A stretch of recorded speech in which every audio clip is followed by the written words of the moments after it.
Hello, नमस्कार दोस्तों, मैं नीतीश श्रीवास्तव स्वागत करता हूं आप सभी का ऊंची उड़ान के इस प्लेटफॉर्म पे एक बार फिर। जी हां दोस्तों, हम आज के अपने इस सेशन में आज हम लेकर के आए हैं आपके लिए सितंबर मंथ का थर्ड पार्ट। जी हां दोस्तों, इससे पहले आप लोगों ने पार्ट 1 और 2 को जो प्यार दिया, तहे दिल से आप लोग का स्वागत और काफी धन्यवाद। मुझे उम्मीद है कि आप लोग हमारे साथ इस सेशन के जुड़ेंगे, आपको फायदा होगा, क्योंकि इसमें हम इस सेशन में बात करते हैं कम समय में करंट अफेयर्स की। ये करंट अफेयर्स यूपीएससी, बीपीएससी, अगर हम बात करें एसएससी एग्जाम्स की, रेलवे के एग्जाम्स की, और सबसे ज्यादा ऑब्वियस बैंक के एग्जाम्स में एक अलग सेक्शन ही होता है करंट अफेयर्स। तो बैंक के सारे एग्जाम्स की बात हम करेंगे, और अब तो दरोगा और बीपीएससी भी हमारे सामने है ना। तो चलिए भाई, तैयारी को जोर देते हैं, शुरुआत करते हैं आज के सेशन की। क्या कुछ रहने वाला है हमारे सामने, तो ये रहा आपके कंप्यूटर, मोबाइल, लैपटॉप स्क्रीन पे पहला सवाल। जी, स्वच्छ वायु सर्वेक्षण 2024 में श्रेणी 1 के अंतर्गत किस शहर को प्रथम स्थान, पहला स्थान प्राप्त हुआ है? पहले स्थान पर स्वच्छ वायु सर्वेक्षण में कौन सा स्थान रहा है? आंसर हो जाएगा हमारा सूरत। जी, ये हमारा सूरत पहले स्थान पर है। हम बात करेंगे कि सर ये जो सूरत पहले स्थान पर है कब? 2024 में, है ना। तो 2023 में इसकी स्थिति ऐसी थी कि ये 13वें नंबर पर था। कितने नंबर पर था भैया? 13वें नंबर पर था। अच्छा ठीक है सर, इसके बाद हम बात करेंगे कि पिछले साल अगर ये 13वें पर थे तो पहले पर कौन था, है ना। तो 2023 में हम पहले नंबर पर बात करेंगे। फर्स्ट नंबर पर कौन था? हमारा इंदौर। हाँ जी, क्या था? इंदौर। अच्छा जी, इंदौर 2024 में, इस बार हम 2024 की बात करें तो इंदौर हमारा 5वें नंबर पर है। कितने नंबर पर है? 5वें नंबर पर आ गया है। जी हाँ, इसके साथ साथ यहां हम देख सकते हैं कि ये जो पुरस्कार दिए जाते हैं 3 श्रेणियों में दिए जाते हैं। श्रेणी 1 जिसमें सूरत को मिला है, हाँ, वो 3 श्रेणियां जो होती हैं हमारी, पहला होता है श्रेणी 1, दूसरा है श्रेणी 2 और तीसरा है श्रेणी 3। श्रेणी 1 के तहत ऐसे शहर जिनकी आबादी 10 लाख से ज्यादा है, 10 लाख प्लस आबादी है, ऐसे शहर श्रेणी 2 में आते हैं जिनकी आबादी 3 से 10 लाख के बीच होती है, और ऐसे शहर जिनकी आबादी क्या होती है? 3 लाख से कम होती है।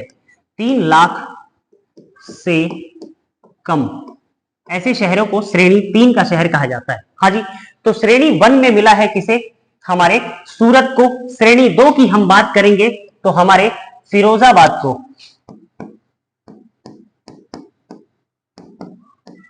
और श्रेणी 3 की अगर बात कर ली जाए तो हमारे रायबरेली को, रायबरेली। जी हाँ, 3 कैटेगरी में मिला गया। ये अवार्ड था राष्ट्रीय स्वच्छ वायु पुरस्कार 2024 मिला है हमारे श्रेणी 1 में सूरत को, श्रेणी 2 में बात करेंगे फिरोजाबाद को, और श्रेणी 3 की बात करेंगे तो ये हमारे रायबरेली को मिला है। चलिए भाई, ये रहा सवाल। हम अब आगे की तरफ बढ़े। क्या है रहने वाला हमारा अगला सवाल? जी, एशियाई ओलंपिक परिषद के पहले भारतीय अध्यक्ष कौन बने हैं? ओलंपिक परिषद, एशियाई ओलंपिक परिषद के पहले अध्यक्ष कौन बने हैं? राणा रणधीर सिंह। जी, ये रणधीर सिंह बने हैं। दरअसल ये हुआ कि ये जो हमारी अध्यक्ष का जो चुनाव होता है, ये हुआ है कहां पर? महासभा में। अभी एशियाई ओलंपिक परिषद की 44वीं महासभा की 44वीं महासभा, इसकी बैठक हुई है कहां पर? हमारे नई दिल्ली के भारत मंडपम में। भारत मंडपम में कहां पर? और ये हमारे स्थित है नई दिल्ली, है ना। यहीं पर बैठक हुई है और यहीं पर इन्हें क्या किया गया है? रणधीर सिंह को चुना गया है। रणधीर सिंह के बारे में फिलहाल एक जानकारी हम आपको और बता देते हैं कि ये फिलहाल भाई साहब 5 बार के ओलंपिक खिलाड़ी रह चुके हैं। कितनी बार के? 5 बार। चलिए भाई, तो ये रहा इस सवाल से संबंधित कुछ प्रश्न। अब हम आगे की तरफ बढ़े। हमारा अगला सवाल क्या कुछ रहने वाला है? हाँ जी, किसने पहली बार अमेरिकी ओपन 2024 का खिताब जीता है? जी हां, अमेरिकी ओपन 2024 ये खिताब जीता है एरिना सबालेंका ने, और ये एरिना सबालेंका ने पहली बार, ये कहां की है? ये खिलाड़ी हमारी बेलारूस की है। जी हां, तो बेलारूस की ये खिलाड़ी, इन्होंने पहली बार क्या जीता है? अमेरिकी ओपन जीता है। बहुत बढ़िया। अच्छा सर, ये ओपन से याद आया, मैं आपको बताता हूं। देखिए जो हमारा क्या है, लॉन टेनिस जो होता है उससे संबंधित 4 बड़े खेल होते हैं। सबसे पहला होता है ऑस्ट्रेलियन ओपन। जी, साल की शुरुआत होती है ऑस्ट्रेलियन ओपन से। इसके बाद खेला जाता है फ्रेंच ओपन। इसके बाद आती है बारी हमारे विंबलडन की, विंबलडन। इसके बाद खेला जाता है यूएस ओपन, जिसे हम लोग अमेरिकी ओपन भी कहते हैं, है ना जी। अच्छा, ये जो हमारा ऑस्ट्रेलियन ओपन खेला जाता है ये हमारे हार्ड कोर्ट पर खेला जाता है। हार्ड कोर्ट, कोर्ट क्या होता है, तो कोर्ट ये खेल का मैदान जिस पर टेनिस खेला जाता है उसे कोर्ट कहा जाता है। अगर हम फ्रेंच की बात करेंगे तो ये खेला जाता है क्ले के मैदान पर, यानी मिट्टी के। और विंबलडन की अगर बात करेंगे तो ये घास के मैदान पर, ये घास कोर्ट होता है, ग्रास कोर्ट कहा जाता है। और यूएस ओपन की बात करेंगे तो फिर ये इसका काफी ज्यादा सख्त कोर्ट होता है, हार्ड कोर्ट इसे कहा जाता है। ठीक है, तो ये रहा सवाल और इससे संबंधित ये रहे सॉल्यूशंस। चलिए भाई, इसके बाद फिर हम हमारे प्रश्न में अब आगे की तरफ बढ़े, देखें क्या कुछ रहने वाला है हमारा अगला सवाल। जी हाँ, ये रहा जी, अंडर 20 विश्व कुश्ती चैंपियनशिप 2024 में महिलाओं के 62 किलो भार वर्ग में किसने रजत पदक जीता है? जी हाँ, आंसर हो जाएगा हमारा निकिता। जी, निकिता ने कितने केजी में? 62 केजी में क्या जीता है? रजत पदक जीता है।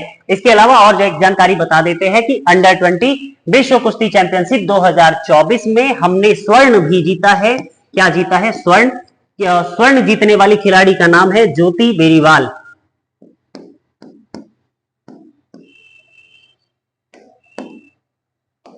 ज्योति बेरीवाल, ज्योति बेरवाल। ठीक है जी, ज्योति बेरवाल ने क्या जीता है? स्वर्ण जीता है। अच्छा, ये स्वर्ण जीता है इन्होंने किसमें? तो इन्होंने जीता है 76 किलो भार में, 76 किलो भार में। जी हाँ, 76 किलो भार की प्रतियोगिता, इसमें इन्होंने जीता है स्वर्ण। इसके अलावा हमें मिला है एक रजत। और अगर कांस्य की बात हम करेंगे तो कुल मिलाकर के कांस्य की संख्या हमारे पास है 5, है ना। तो पदकों की कुल संख्या हो गई इस हमारे विश्व कुश्ती चैंपियनशिप में कुल मिलाकर के 1 स्वर्ण 1 रजत सहित कुल 7 हमारे पास पदकों की संख्या हो गई है। चलिए जरा जल्दी से कमेंट बॉक्स में बता देंगे कि ये प्रतियोगिता कहां पर खेली जा रही है। ठीक है जी, चलिए इसके साथ साथ हम जब आगे बढ़े, यहां पर मादक पदार्थों की तस्करी और वितरण में शामिल व्यक्तियों को पकड़ने के उद्देश्य से दिल्ली पुलिस ने कौन सा ऑपरेशन शुरू किया है? जी हां, मादक पदार्थों के लिए क्या चालू किया गया है? मादक पदार्थों की तस्करी और वितरण के लिए दिल्ली पुलिस ने एक अभियान जारी किया है जिसे कहते हैं ऑपरेशन कवच।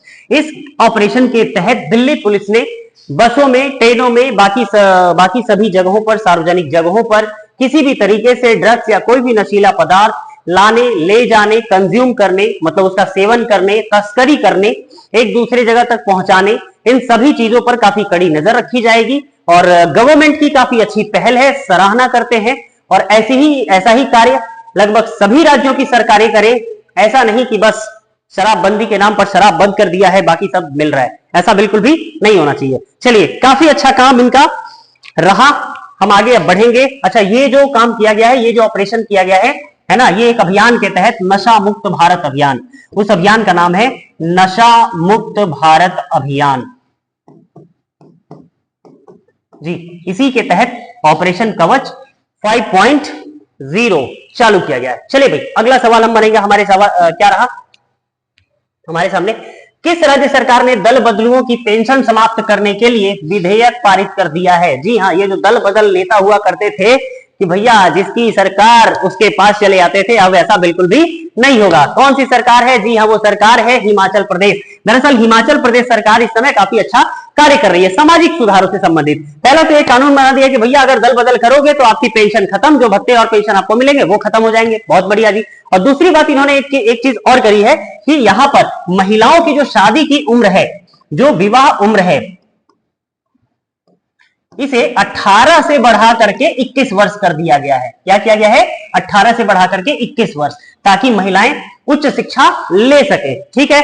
अच्छा, इसके बाद हम बात करते हैं हमारे ये दल बदल, हमारे दल बदलू नेताओं की। तो इनकी बात की गई है हमारे संविधान के किस अनुसूची में भैया? किस में? हम कहेंगे 10वीं, है ना, 10वीं अनुसूची में इसकी बात की गई है। ठीक है। और दल बदल जो नियम कानून जो भारत में लागू किया गया है, ये दल बदल नियम कानून लागू किया गया है आपको 1985।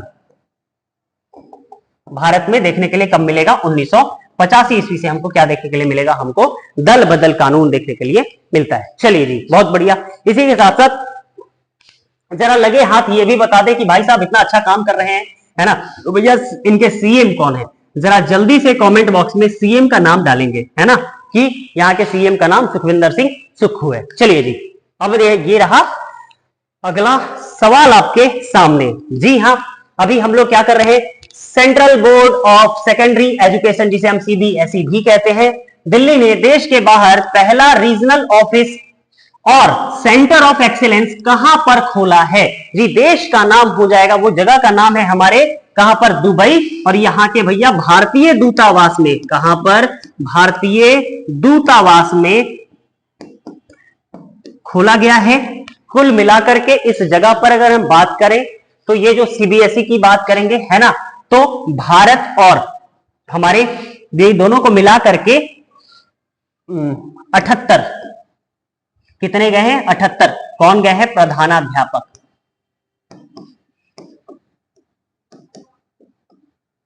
इस उद्घाटन समारोह में यहां पर वो शामिल थे। ठीक है।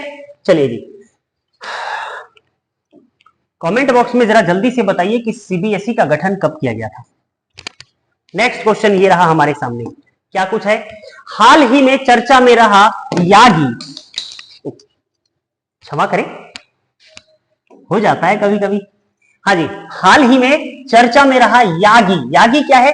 तो पता चला भाई साहब, यागी के बारे में हम खोजने गए तो ये पता चला कि भाई एक चक्रवाती तूफान है। अच्छा जी, चक्रवाती तूफान है सर, कहां पे आया था? हमने कहा कि भैया चीन और वियतनाम में भयानक तबाही मचाया था। चीन और वियतनाम में सर भारत से भी मुकाबला हुआ था। हम लोग पश्चिम बंगाल से भिड़ गए थे। झारखंड की हम बात करेंगे,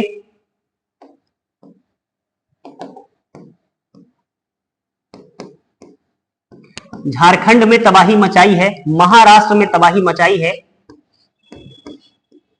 ना, महाराष्ट्र में तबाही बहुत जबरदस्त मचाई गई है, बंगाल में भी।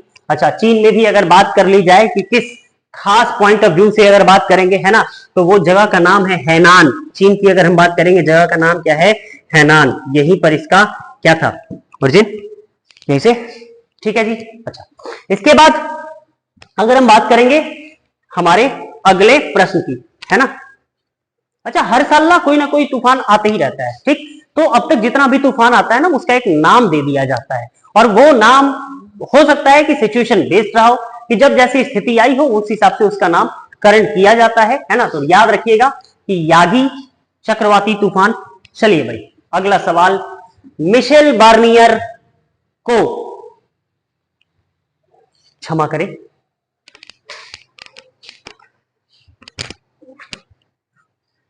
आज गर्मी बहुत ज्यादा है, नहीं जी, चलिए। हाँ भाई, मिशेल बार्नियर को किस देश का प्रधानमंत्री नियुक्त किया गया है? बढ़िया सवाल हमारे सामने। हम देश का नाम है हमारे फ्रांस। जी हाँ, प्रधानमंत्री बनाए गए हैं कौन? Michel Barnier. अच्छा जी सर, ये मिशेल बार्नियर साहब से एक मेरे मन में एक चीज और इतिहास में याद आती है ना, उस इतिहास पर भी आएंगे। पहले जरा इनकी कहानी समझ लेते हैं। दरअसल यहाँ के राष्ट्रपति हैं इमैनुअल मैक्रोन, है जी, राष्ट्रपति हैं यहाँ के मैक्रो साहब, ठीक है। इस देश में लगभग 50 दिन से अस्थिरता का दौर चल रहा था, और 50 दिन की अस्थिरता के बाद इमैनुअल मैक्रोन साहब, इन्होंने कहा कि भाई साहब एक काम करिए, आइए आप क्या करें, सरकार बनाइए। और बनाया किसने? मिशेल बार्नियर ने। बहुत बढ़िया। हाँ जी, मिशेल बार्नियर से याद रखने लायक एक और चीज है कि हर बार एग्जाम में कभी कभी पूछ लिया जाता है कि भारत आने वाले यात्रियों में, है ना, कि कौन कौन कौन आए थे, तो उसमें एक नाम पूछ लिया जाता है कि फ्रांसवा बर्नियर। हाँ जी, फ्रांसवा बर्नियर।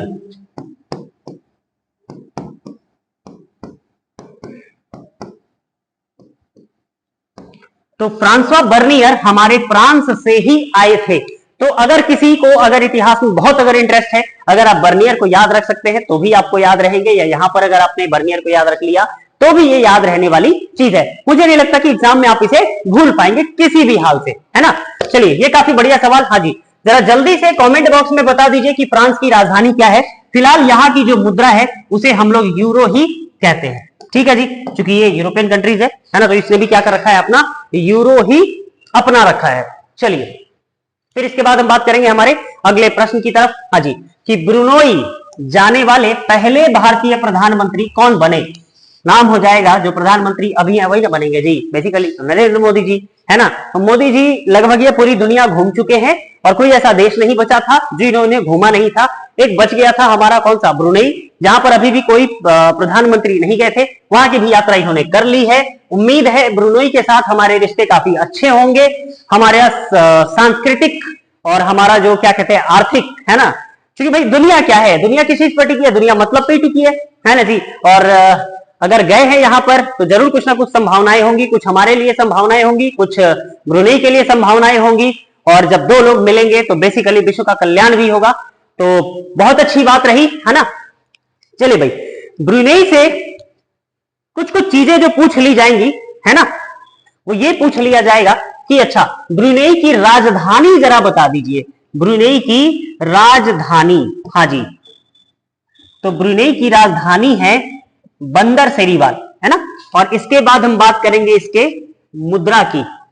तो मुद्रा है यहाँ की, जी हाँ, यहाँ की जो मुद्रा है उसे हम लोग ब्रुनई डॉलर ही कहते हैं, है ना। लिखा तो बिल्कुल वैसे ही जाता है जैसे डॉलर लिखा जाता है, ब्रुनई डॉलर, जैसे डॉलर लिखते हैं वही साइन, जस्ट लाइक।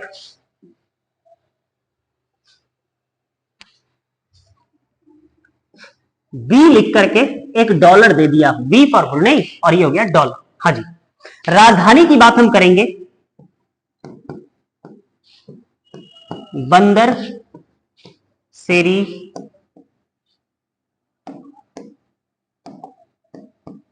बेगवाल, ठीक है जी, बंदर सेरी बेगवाल इस जगह की राजधानी है और यहां की मुद्रा है ब्रुनई डॉलर। इसके बाद हम देखेंगे हमारा अगला सवाल क्या कुछ रहने वाला है। जी हाँ, ये रहा यहाँ का। भैया यूपी गवर्नमेंट ने काफी अच्छा काम किया है ना, और बहुत अच्छा काम कर भी रहे हैं। क्या काम कर दिया है, तो इन्होंने एशियाई राजा गिद्धों के लिए भारत के पहले संरक्षण और प्रजनन केंद्र का उद्घाटन कर दिया है। कहां किया है, गोरखपुर उत्तर प्रदेश में। किसके द्वारा किया गया है, हम कहेंगे यहाँ के सीएम योगी जी के द्वारा किया गया है, ठीक है जी, सीएम के द्वारा उद्घाटन किया गया इस जगह का। और यहाँ पर ये जो हम बात करेंगे, ये जो हमारा एशियाई राजा गिद्ध है, इसकी अपनी एक खूबी है, इसकी ये खूबी है कि इसका जो सिर होता है ना, इसका जो सिर होता है वो बेसिकली लाल रंग का होता है। और इसकी एक और खूबी है कि ये अपनी महिला पार्टनर के प्रति काफी ज्यादा ईमानदार होता है, एक के साथ ही रह जाता है। और अगर बात करें कि भाई ये अंडे देते हैं पूरे एक साल में एक अंडे, है ना, एक साल में एक अंडा। और इसके साथ साथ यहाँ पर जो गिद्धों की संख्या ला के रखी गई है, क्योंकि भाई गिद्ध है तो ला के रखे गए होंगे, तो कुल मिलाकर के यहाँ पर अभी फिलहाल एक नर और 5 मादा सहित कुल मिलाकर के 6 गिद्ध यहाँ ला करके रखे गए हैं, ताकि इनके प्रजनन में क्या हो सके भाई, इनका सुधार हो सके, है ना। और इनकी संख्या बढ़नी चाहिए, क्योंकि हम लोग जिस हिसाब से चल रहे हैं बहुत सारी प्रजातियां हमारी खत्म होने के तरफ चल रही हैं। चलिए भाई, इसी के साथ साथ एक चीज और बता दीजिए कि भारत का पहला जटायु संरक्षण और प्रजनन केंद्र कहां पर है।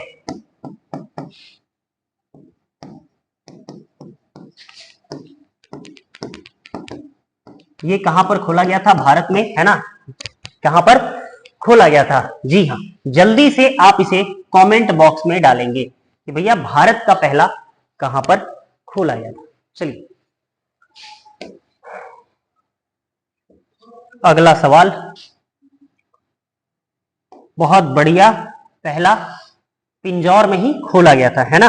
पहला कहां पर खोला गया था? हमारे पिंजौर में। ठीक है जी, चलिए भाई अगला सवाल हमारे सामने ये रहा कि भाई साहब अग्नि, है ना, अग्नि 4 मिसाइल का 6 सितंबर 2024 को उड़ीसा के एकीकृत परिरक्षण रेंज से सफलतापूर्वक परीक्षण किया गया था। इस मिसाइल को किस संगठन ने विकसित किया है? आंसर हो जाएगा हमारा DRDO। जी हां, DRDO, रक्षा अनुसंधान एवं विकास। चलिए भाई अग्नि 4 बात करेंगे हम पहले अग्नि 1 की। अग्नि 1 के बाद आया हमारा, अच्छा ये जो अग्नि 1 आया, अग्नि 1 के बाद फिर हम बात करेंगे किसके? अग्नि 2 की।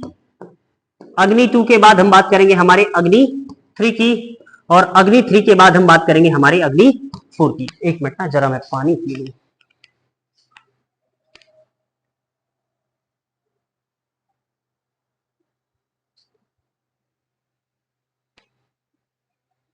हाँ जी, तो ये जो हमारे पास अग्नि मिसाइल्स बनाई गई है, इसकी कुछ मारक क्षमताएं हैं। ठीक है जी, तो पहला अग्नि मिसाइल जो बनाया गया है, इसकी मारक क्षमता है 1200 किलोमीटर।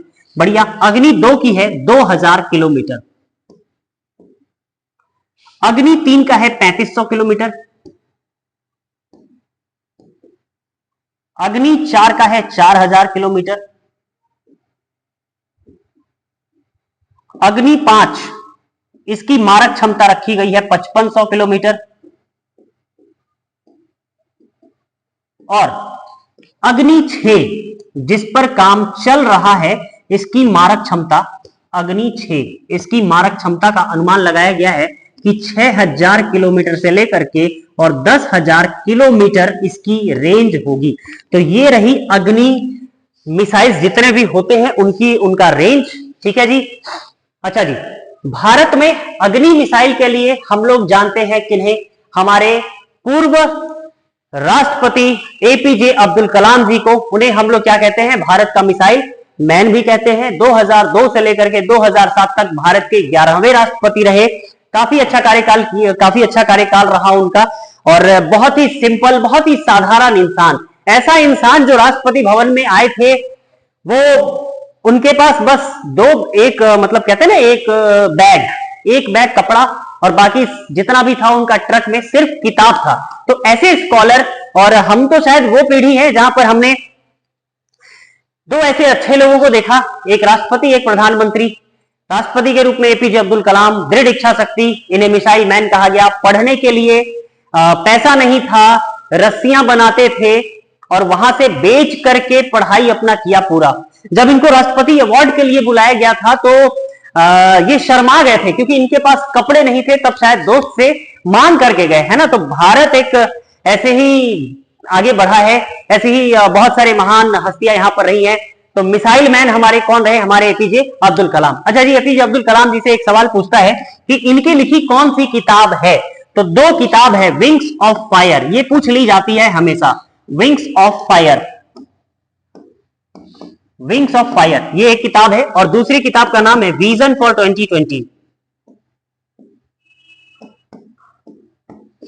Vision for 2020। ये दोनों किताबें हमारे किसकी है? APJ अब्दुल कलाम साहब की हैं। आज हमारे बीच नहीं है, लेकिन उनके आदर्श हमेशा हमारे सामने हैं, और हमें उनके आदर्शों पर चलना चाहिए, है ना।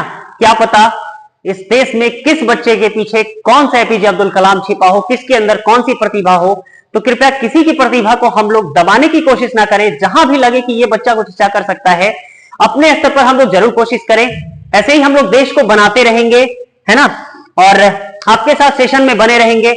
कैसा लगा सेशन ये जरूर बताइएगा, और जो जरूरतमंद छात्र हैं उन तक जरूर पहुंचाइएगा। सेशन में बने रहेंगे।